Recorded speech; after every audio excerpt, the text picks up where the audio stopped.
Welcome to legal मंत्र। आज के एपिसोड में हम बात करने वाले हैं कंपनी के कुछ बेसिक पॉइंट्स और कंपनी के फीचर्स के बारे में। लेकिन वीडियो को स्टार्ट करने से पहले 3 इम्पॉर्टेंट चीज़ें। वीडियो को लाइक कीजिए, शेयर कीजिए और इसी तरह से कंपनी लॉ रिलेटेड और अदर लॉ रिलेटेड पॉइंट्स को अच्छे से समझने के लिए चैनल को सब्सक्राइब करना मत भूलिए। तो चलिए बढ़ते हैं आज के टॉपिक के साथ। आज हम बात करने वाले हैं कंपनी के बारे में। तो कंपनी का मतलब क्या है, तो चलिए पहले उसके नाम को ही जानते हैं। कम का मतलब है टुगेदर और पनीस का मतलब है ब्रेड। कंपनी का मतलब है persons who have come together to earn the bread, यानी जिनके गोल्स सेम है, जो रिस्क लेने के लिए तैयार है, ऐसे लोग एक साथ आकर रोजी रोटी कमाने के लिए जो बिजनेस करते हैं उसे हम कहते हैं कंपनी।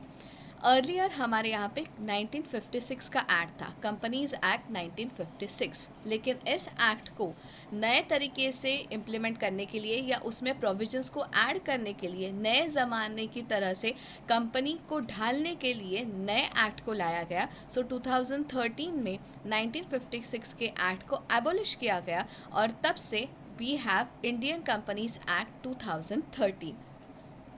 तो चलिए अब जानते हैं कंपनी के बेसिक्स के बारे में। तो कंपनी है क्या?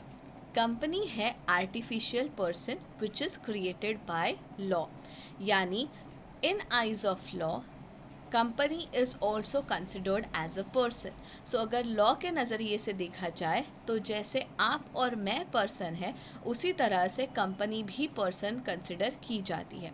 डिफरेंस ये है कि आप और मैं नेचुरल पर्सन्स है, यानी ह्यूमन बींग्स है, और कंपनी आर्टिफिशियल पर्सन है। अब आर्टिफिशियल पर्सन का मतलब क्या है? आर्टिफिशियल पर्सन का मतलब है कंपनी एक लीगल फिक्शन है, एक फिक्टिशियस क्रिएशन है जिसे हम एज अ पर्सन कंसिडर करते हैं, जो डॉक्यूमेंटरी एग्जिस्टेंस है जिसका, यानी जिसका कागज़ी दस्तावेज़ में जिसका अस्तित्व है, उसे उस आर्टिफिशियल पर्सन को हम कंपनी कंसिडर करते हैं। क्योंकि अगर हमें कहना है कि this is XYZ private limited, तो क्या हम किसी बंदे को पॉइंट आउट करके कह सकते हैं कि ये बंदा XYZ प्राइवेट लिमिटेड है? नहीं। डॉक्यूमेंट्री एग्जिस्टेंस जिसका है, यानी डॉक्यूमेंट्स में जिसे XYZ प्राइवेट लिमिटेड कहा गया है, ऐसे कंपनी को या ऐसे एग्जिस्टेंस को या ऐसे क्रिएशन को हम कहते हैं आर्टिफिशियल पर्सन। और क्योंकि कंपनी का डॉक्यूमेंट्री एग्जिस्टेंस है, तो उसे हम कहते हैं आर्टिफिशियल लीगल पर्सन या लीगल एंटिटी। नाउ क्योंकि कंपनी का खुद का अस्तित्व है, उसके पास खुद का नाम है, so once you get a registration certificate और the incorporation certificate from ROC, company का एग्जिस्टेंस, कंपनी का अस्तित्व शुरू हो जाता है। जैसे बीइंग अ पर्सन आपके पास राइट्स है, वैसे ही राइट्स कंपनी के पास भी है। But here important point is to be noted is, भले ही हम कंपनी को आर्टिफिशियल पर्सन कह रहे हैं, कंपनी को हम सिटीज़न कंसिडर नहीं करते। जो फंडामेंटल राइट्स, जो सिटीज़न के राइट्स आपको या मुझे अवेलेबल है, वो राइट्स कंपनी को अवेलेबल नहीं है, क्योंकि कंपनी क्या है? आर्टिफिशियल पर्सन है, तो उसे हम सिटीज़न कंसिडर नहीं करते। दो हम कंपनी को सिटीज़न कंसिडर नहीं करते, बट क्योंकि it is artificial person, company is bound by various laws and regulations. Now company को इनकॉर्पोरेट करने के लिए 2 इम्पॉर्टेंट डॉक्यूमेंट्स हमें चाहिए, जिसके बिना हम कंपनी को इनकॉर्पोरेट नहीं कर सकते।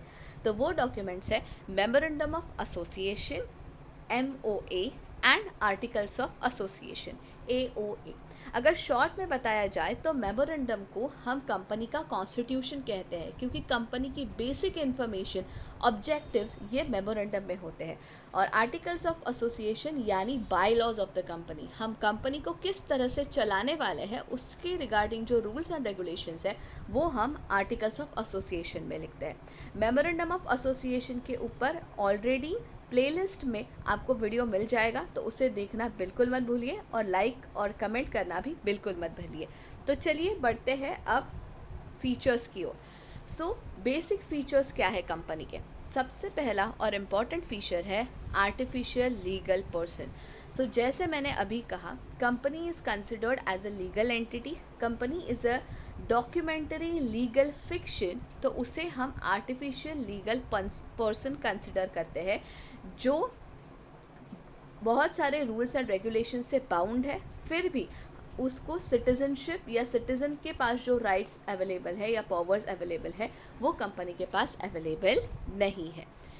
Next feature is number of members. Now basically there are 3 types of companies. Okay, पहला है प्राइवेट कंपनी, दूसरा है पब्लिक कंपनी और तीसरा 1 पर्सन कंपनी।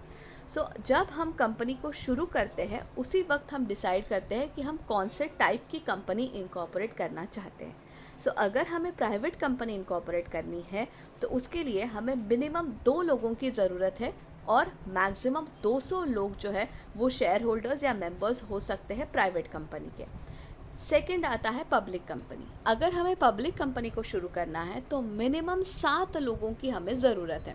नाउ यहाँ पे मैक्सिमम लिमिट इज़ अनलिमिटेड, क्योंकि पब्लिक कंपनी अपने शेयर्स पब्लिक को ऑफ़र करती है, ओपन मार्केट में अवेलेबल होते हैं, तो शेयर्स का लेन देन जो है वो शुरू रहता है, राइट। जैसे सपोज़ XYZ कंपनी के मेरे पास आज 10 शेयर्स है, उसमें से 5 शेयर्स मैंने कल किसी और को बेच दिए, right. So now I am also a share holder and that other person is also a share holder. तो इसलिए maximum limit for members of the public company is unlimited. और तीसरा आता है 1 पर्सन कंपनी।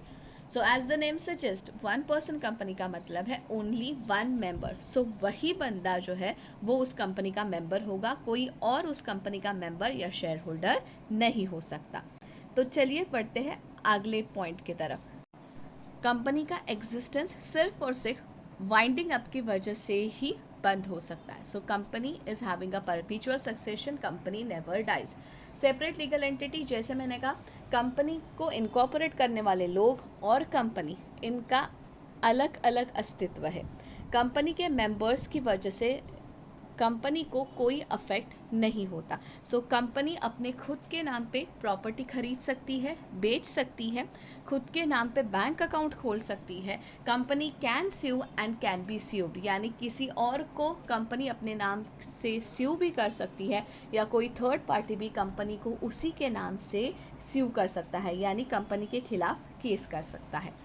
नेक्स्ट पॉइंट है common seal. Now common seal को हम company की सिग्नेचर कंसिडर करते हैं। किसी भी डॉक्यूमेंट पे जब कॉमन सील लगता है तो उसे ऑफिशियल और इम्पॉर्टेंट डॉक्यूमेंट कंसिडर किया जाता है। क्योंकि कंपनी आर्टिफिशियल पर्सन है तो ऑफकोर्स कंपनी खुद साइन कर पाएगी क्या? जी नहीं। तो इसीलिए कॉमन सील लगवाया जाता है जिसे हम कंपनी का सिग्नेचर कंसिडर करते हैं। सो किसी भी इम्पॉर्टेंट डॉक्यूमेंट में along with the directors company का कॉमन सील लगता है, तभी उसे इम्पॉर्टेंट डॉक्यूमेंट या ऑफिशियल डॉक्यूमेंट कंसिडर किया जा सकता है। नेक्स्ट है limited liability.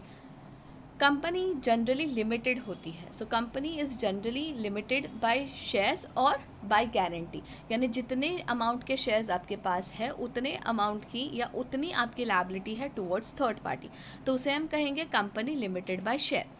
Next is company limited by guarantee, यानी at the time of purchasing the shares और सब्सक्राइबिंग द शेयर्स कंपनी को आप एक गारंटी देते हो कि सो एंड सो अमाउंट के लिए 2%, 3% और सो एंड सो अमाउंट की आप गारंटी लेते हो कंपनी के लिए, यानी उतने अमाउंट के लिए आपकी लायबिलिटी है। सो उससे ज़्यादा अमाउंट के लिए कंपनी आपसे पूछ नहीं सकती। So unlike partnership, company is having a limited liability. Partnership में क्या होता है? पार्टनरशिप में पार्टनर्स की लायबिलिटी अनलिमिटेड होती है, वेयर एज कंपनी में it is comparatively easy, it is comparatively secured for the share holders कि आइदर जितने उनके पास शेयर्स है उतनी उनकी लायबिलिटी है या जितनी उन्होंने गारंटी ली है उतनी ही उनकी लायबिलिटी है टुवर्ड्स थर्ड पार्टी।